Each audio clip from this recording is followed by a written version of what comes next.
কলকাতার আরজিকর হাসপাতালে তরুণী চিকিৎসক হত্যাকাণ্ডে দোষীদের শাস্তির দাবিতে রাজ্য ও বিভিন্ন সংগঠনের তরফ থেকে প্রতিবাদ এবং বিক্ষোভ কর্মসূচি পালন করা হচ্ছে। বুধবার আগরতলা গভর্নমেন্ট মেডিকেল কলেজেও এই ঘটনার ধিক্কার জানিয়ে চিকিৎসকদের প্রতিবাদ কর্মসূচি পালন করা হয়।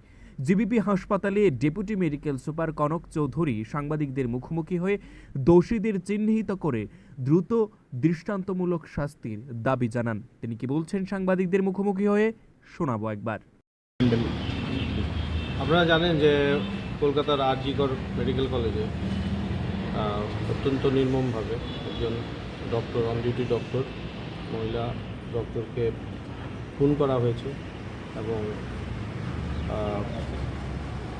এইরকম একটা বিভৎস পরিস্থিতিতে দাঁড়িয়ে আমরা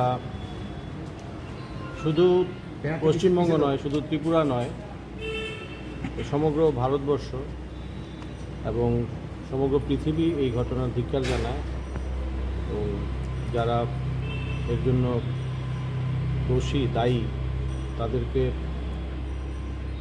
সঠিক বিচার যাতে তারা পায়, আজকে এখানে দাঁড়িয়ে আমরা তার জন্যই আগরতলা মেডিকেল কলেজে এটিজিডি এর এক্সিকিউটিভরা, অন্যান্য ডাক্তাররা একসঙ্গে এর বিরুদ্ধে প্রতিবাদ জানাচ্ছে। All Tripura government doctors association বা এটিজিডিএ আজকের এই প্রতিবাদ সভায় আপনাদের সামনে আমরা এসেছি এই কারণে। Bureau report, news live 24 Tripura.